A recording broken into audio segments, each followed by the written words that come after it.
Okay, so fellas, y'all stepped up. Okay, you chose to be aggressive, and you chose to attack. Okay. Elliss, lights out, one clap. Marcus Jones, house call, one clap. Okay, this is gonna be a combo platter, left side of the line. Okay, stepping up. Yeah. Hold on, Benny and Videri, one clap. Yeah. Good. Okay, that's a hell of a job. Okay, Sean Booty, one clap.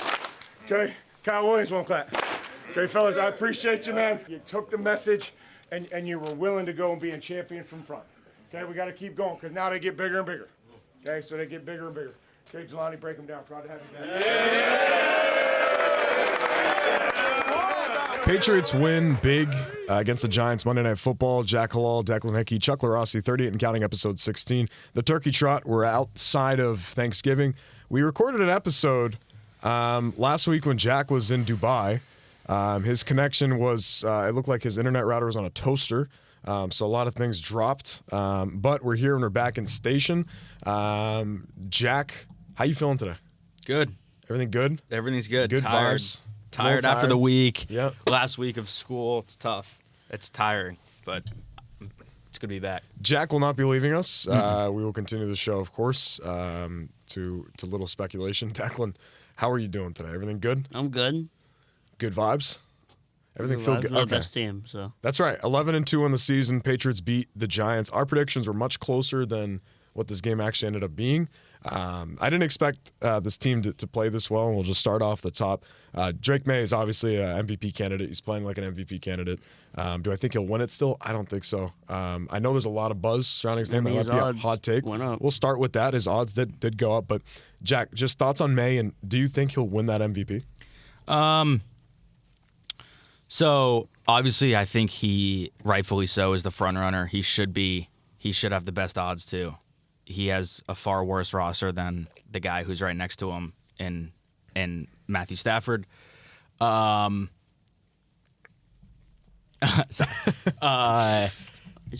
I don't think he'll win. I think the NFL will go with the guy who's more well known and the guy who obviously has won a Super Bowl, which is unfortunate because I think Drake has deserved it. But to answer your question, I don't think Jake will win. See, I'm on the same train because Stafford, you look at his touchdowns, and I know he's not leading in passing yards like May is. But it's 10 more.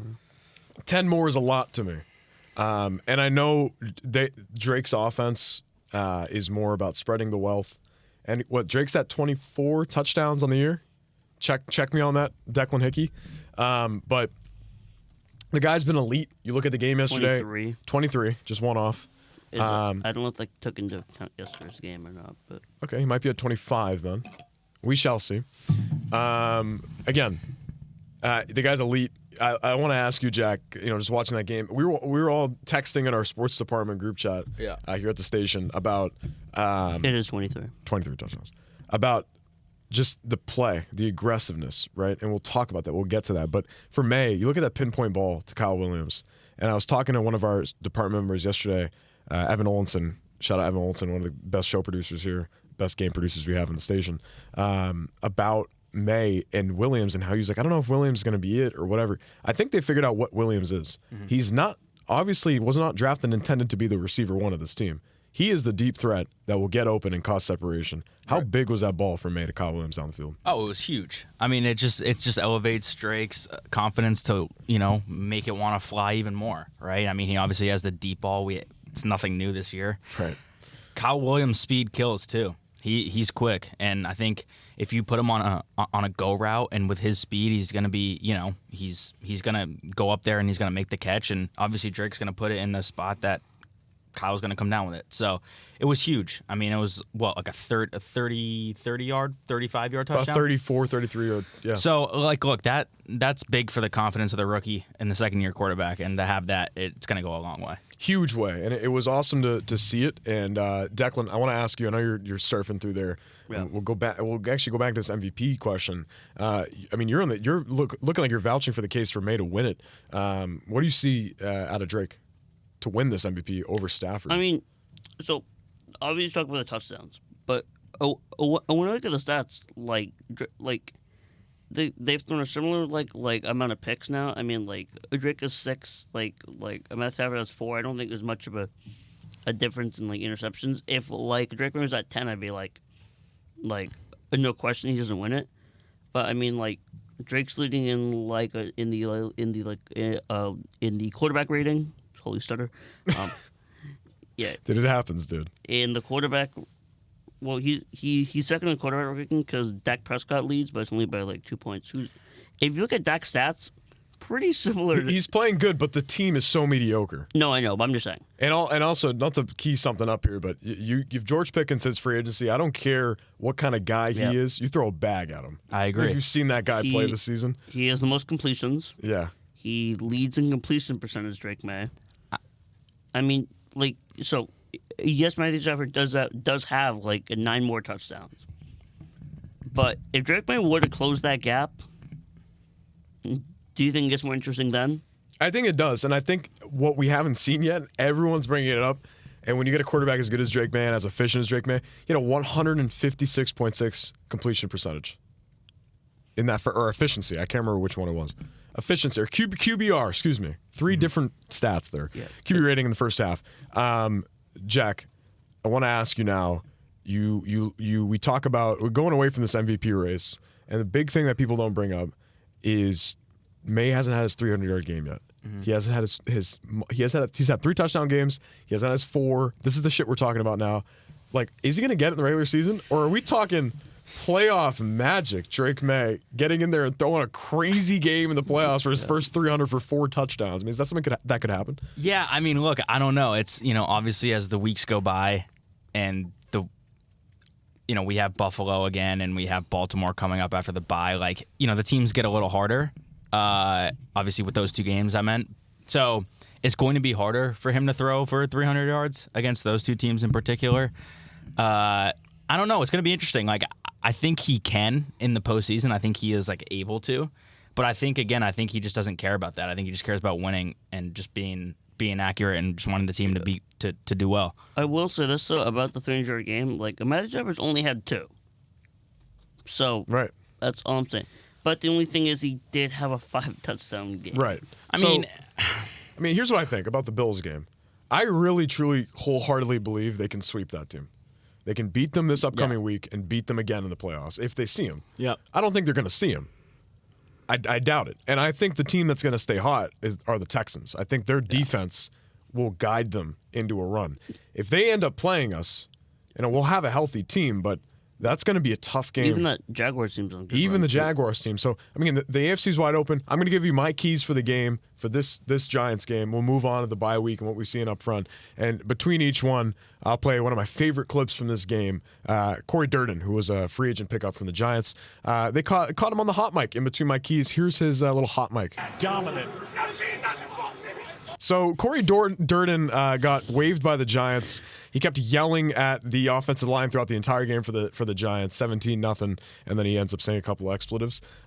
He was great. He's been great in the interior. His pass rush is great. I don't know why the Giants waived him. I mean, he seemed to be some good depth for them, and he stepped up in lieu of Tonga and Williams being out. We're now 3 weeks away from Williams coming back, or 2 weeks, 3 weeks, 2 weeks away. Yeah. 2 weeks away from Williams coming back, 3 weeks away from Will Campbell. Jared Wilson should be in the mix after this bye week with that high ankle sprain. My key for this game to start, intensity. Mm-hmm. Christian Elliss is my player of the game. Not just because of the Jackson Dart hit, the Gunnar Olszewski forced fumble on the return, and the 4th down. Jack is just way out right now. He's thinking about Christian Elliss. You look at him. Just look at this freeze frame on your screen right here. Listen. Did you mean Ray Lewis? Is that what you mean? That's right. Because fumble that's what I saw. On the return, Gunnar Olszewski kills Jackson Dart, basically. On the sideline. Clean hit, by the way. Flipped him. And 4th down, that last attempt from the Giants, he tips the ball, deflects it, we win the game. I mean, it didn't even matter, but I'm saying that was a big Him down. and his little blue glove and arms. That's right. Declan, I want to ask you, the intensity of that last game yesterday, what was that like to watch? They seemed to just, on all cylinders, turn it up. Not just Elliss. There were a couple of plays by Gonzalez who had he had a big hit on number 12. I can't remember who that was. Their little slot wide receiver. On the Giants? Yeah. Yeah, you can't ask me. I don't know who that is. Wandale? All I know is Slayton. I think it was Wandale's 17. Continue. I don't know who 12 is. Yeah, but he hit some he had some big hits. I just think they all just play with so much like intensity. I think like what's it called? Like a Davis played like the third. Played like a very aggressive as well. He almost had a few picks. He should have picked the ball off though, and also in that Yeah. 2-point, give Jackson all the time to run around and throw it. That 2-point conversion was very strange. Yeah, it was just messy. We'll move to the next key. Dominant. I want to say, Jack, special teams on the return. Marcus Jones. Yeah.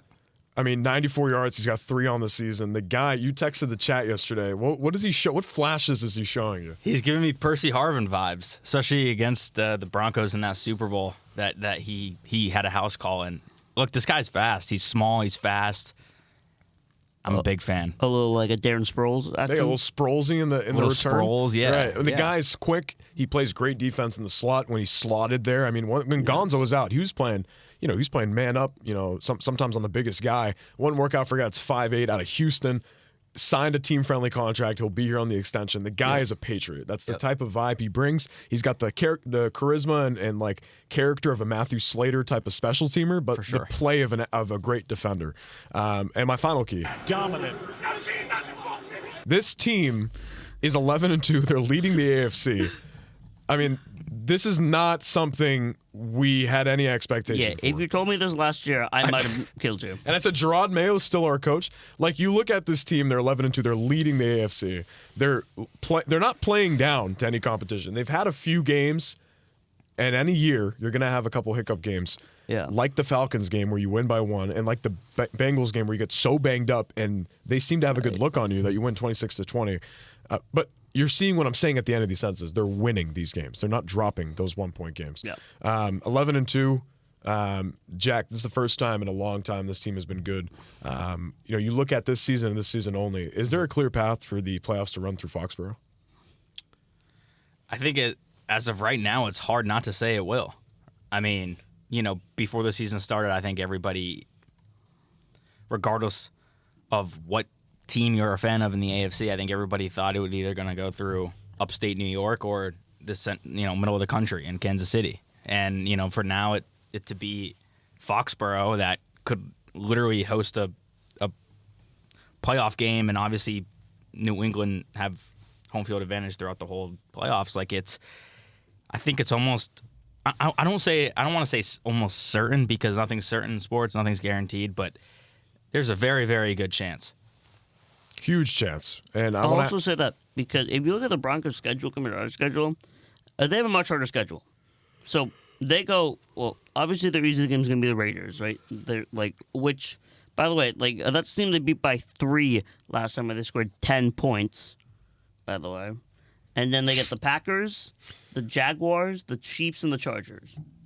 That's what the Broncos get. It's a tough one. I don't know. I think they'll probably split, because I don't know if they'll beat the Packers, and I don't know if they'll beat the because that Jaguars team, they look much better. It's a good team. It looks like a good group. They're actually good now. It took a couple. It basically took a while to get them going. Yep. I would say with that Jaguars team, but they're tough. Obviously, they simply play the Chiefs on Christmas, which Chiefs at home. The Chiefs are fighting to get anything in the playoffs. So there's. I don't know. Right now they're out, right? Yes, but I think because the Bills are ahead, but not by much. Yeah, but they would also have the tiebreaker. Because they beat them. But if we beat the Bills, it makes that more interesting. Right. I want to say 11-2 now. We're looking at the bye week and what this team is looking to do. Rest up is probably their biggest need. Get healthy. Jared Wilson will maybe potentially return for that Bills game in the interior. But my last and final key is Vidarian Lowe and Ben Brown held their ground against a very good pass rush. And Brian Burns.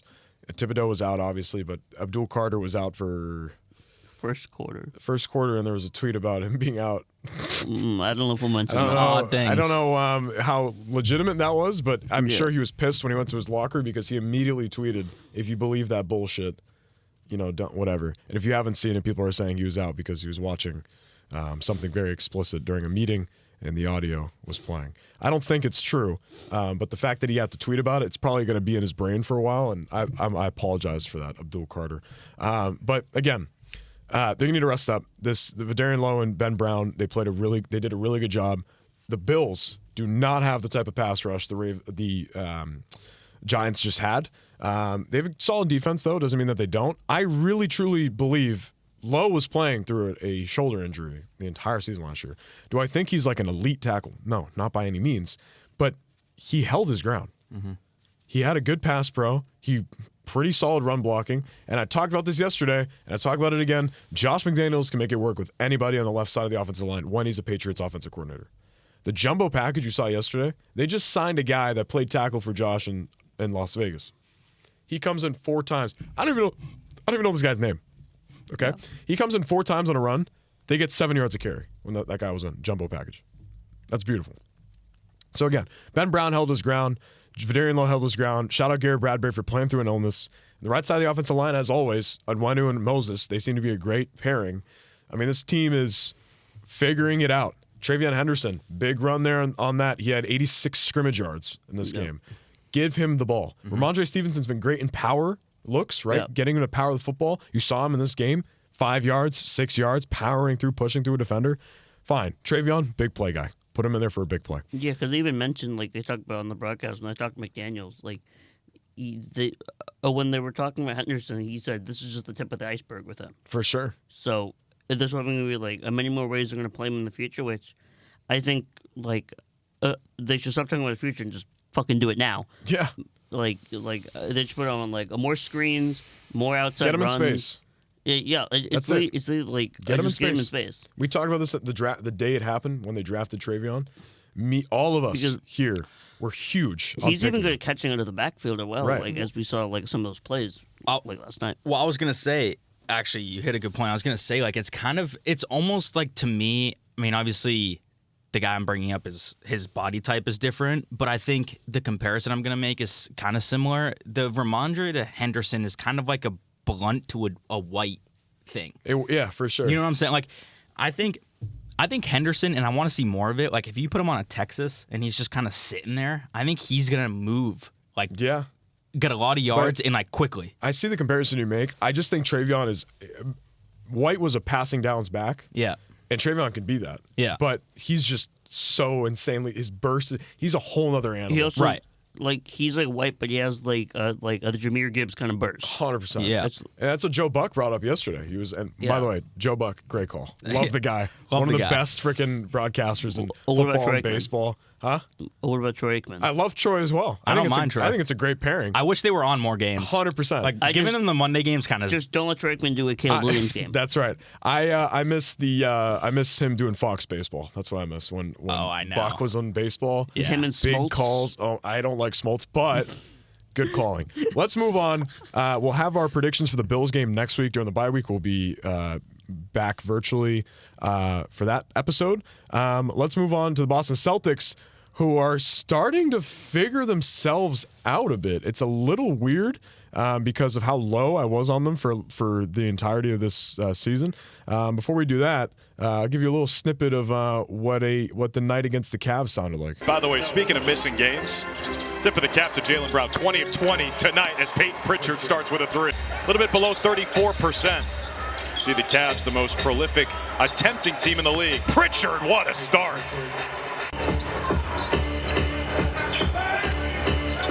Pritchard gets to his spot. Peyton Pritchard has come out smoking hot.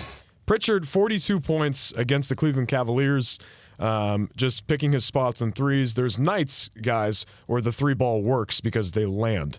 And Pritchard was taking efficient shots. He was having good looks. This team now is in a place where I brought this up a month ago about Jason Tatum. They're in a place now where if they continue to pick up streaks and not play 500 ball, they need to push Jason Tatum to get back on the floor. Yeah. This East.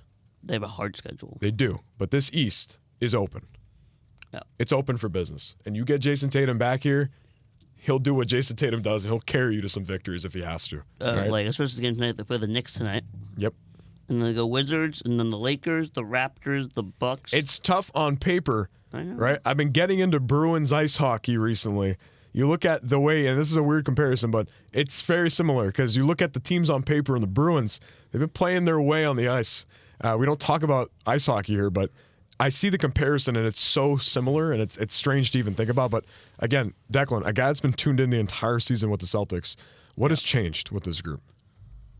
I just think like they like are they playing like way better basketball? Like I think the defense, and I think like them giving way more minutes like to like a Jordan Walsh has made such a defensive impact. If you go to the Pistons game, like I know like Cade like did get 40 points, but there were so many instances where they put Walsh on Cade, and then they had him switch every time that he was there. I think they're rebounding the ball way better. I think like Josh Minot's playing like phenomenal. I also think like I really just think it's Derek White playing better, because like if you go to a Pistons game, he actually looked like himself for the first time like all fucking season, and like I think it like mainly comes down to they've been playing better defense, and I think he's just played better, and I think him just being a good player on the court, I really think makes all the impact, and they're just taking like way better shots, and when like someone's got the hot hand, they're gonna keep feeding them, whether it's Brown, whether it's White, whether it's Pritchard, and if those three can operate like they have these past few games like a consistently, other team could definitely beat some like good teams like the Knicks, Lakers, and like Raptors, and like other teams like that. I look at the Celtics, and when I picked up the remote a week ago, and I said, okay, I'm going to sit here, I'm going to watch this team, no matter how much I hate the fact that they're just up to the line, spot, take it, shoot the three. When it became balanced, and I saw more of the balanced approach, no one's really talking about it, especially Felger, friend of the show, who heavily dislikes him and Maz, heavily dislike taking the three. But they do drive. They do, and I think it's changed. And they really haven't talked about that on the best afternoon show on the radio, debatably. Jack, it's true. Celtics team, they're playing more balanced. Will you tune in now? Is there an opportunity for Jack Halal to pick up the remote and say, I'm going to watch the Celtics team? Yeah, I mean, I've watched a few games this season. I'm not, I don't watch it being like, oh my gosh, this as is we're used to. This is right, 2 exactly. This prior, is a team like I want to remember the season. But yeah, no, I like again, there is promising, right? They show fight. Obviously, regardless what franchise you are, if your star player goes down with a devastating injury, you're not going to still be this nasty team without him. That's just what makes him an MVP candidate every year, and obviously what makes him as good as he is. So again, I think it's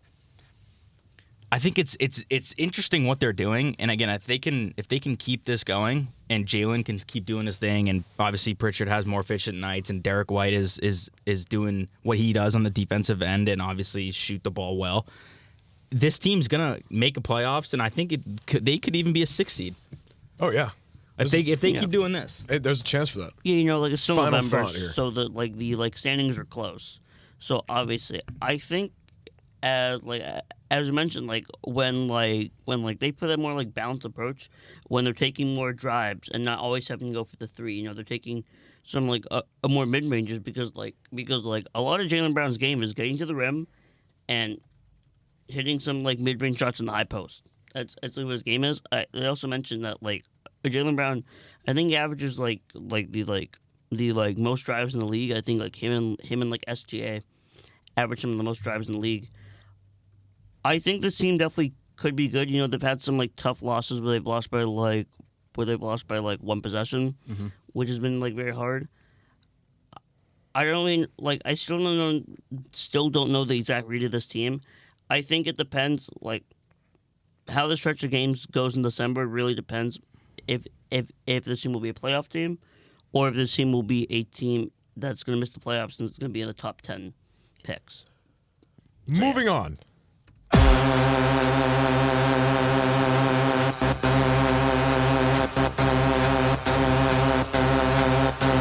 We're talking free agency. We're talking Red Sox. We're talking Fenway effing Park. That's the word I'm looking for. I need moves. Winter meetings. They're here. This team they're gonna win. They want to win. John Henry, you hear me? Let's talk Sox. We got time, boys. Listen, the Red Sox, winter meetings time. It's finally here. We're talking moves that are waiting to happen. Moves that will decide fates of franchises. Big report while we were doing this show. And actually, never mind, not during the show, but earlier today and last night, late report out of the sphere of the Athletic and Mr. Nightingale. Ketel Marte is on the block, and the Red Sox, Tigers, and the Rays are among the three teams interested in trading for the bat of Ketel Marte to play second base. This is something I wanted to bring to the table, and more importantly, we're finally here. It's finally time to realize that we're going to make moves. Here's one thing I'm going to leave you with. One thing and one thing only. Right now is December 2nd. It's 12:20. Joe Ryan is currently a Minnesota Twin. By the end of winter meetings, Joe Ryan will be a Boston Red Sox. He'll be the number 2 starter for this team. Biggest thing we're looking at here now. If you want to maximize your spending potential, if you can end up putting together some type of package to get Ketel Marte and to be a Boston Red Sox, and you re-sign Alex Bregman, I'm good. I'm all set. I'm good for the season. That's how I'm feeling. I don't care if Pete Alonso or Kyle Schwarber are on the market. If you end up getting Alex Bregman and Kyle Schwarber and you trade for Joe Ryan, which is definitely a possibility, I would also be happy. If you get Pete Alonso and whatever, I'll also be happy. If you get Bregman and Okamoto, I'll be like, okay, that's cool. And you got Joe Ryan. But again, you get Ketel Marte in a Boston Red Sox uniform, sky's the fucking limit. All right, Deck, I'll start with you. Sonny Gray gets traded to the Red Sox. Looks like he's the 3 or 4 starter for this team. There was a little bit of speculation about, there's people who think he's the number 2 and whatever. I'm telling you right now, today is December 2nd. It's 12:21. It's a Tuesday. I can't stand people do that. Joe Ryan's a Minnesota Twin today. By the end of the winter meetings, Joe Ryan will be the number 2 starter behind Garrett Crochet. Declan. It's so hard sometimes because there's just some Red Sox fans that can't just fucking stop complaining all the goddamn time. Be a little bit more optimistic.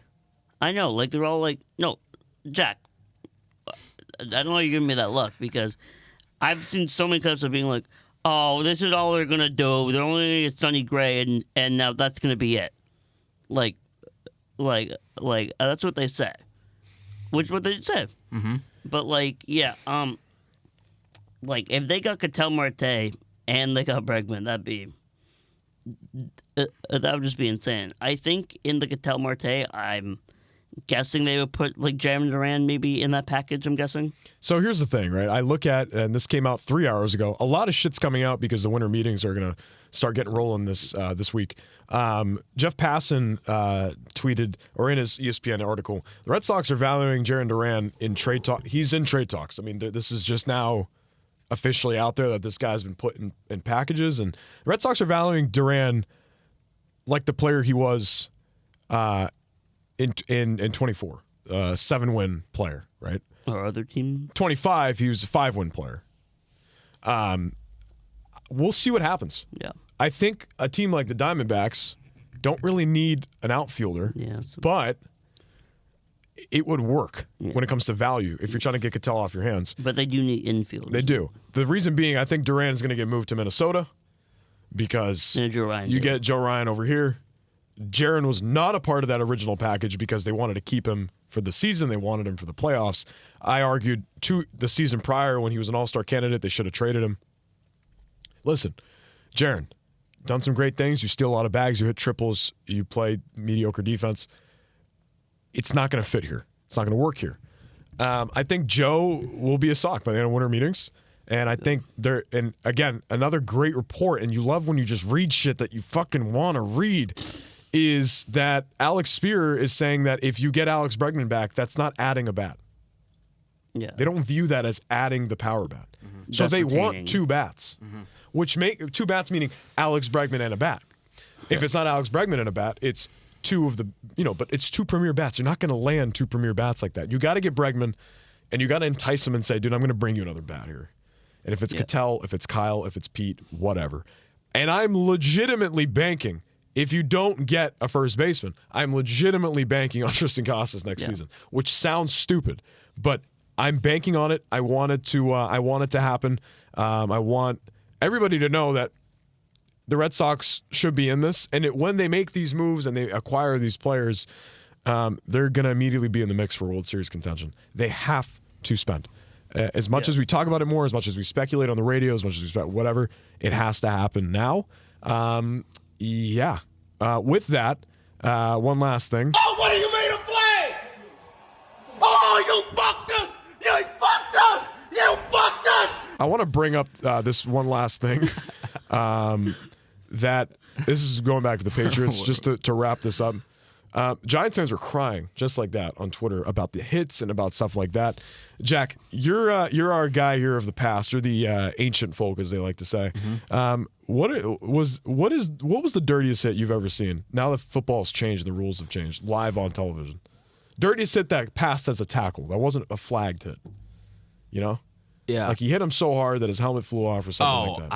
I can't answer that. What do you mean? Like that wasn't flagged? That wasn't flagged. Yeah. Oh gosh. See, this guy's that ancient. There was that many. I know. Okay.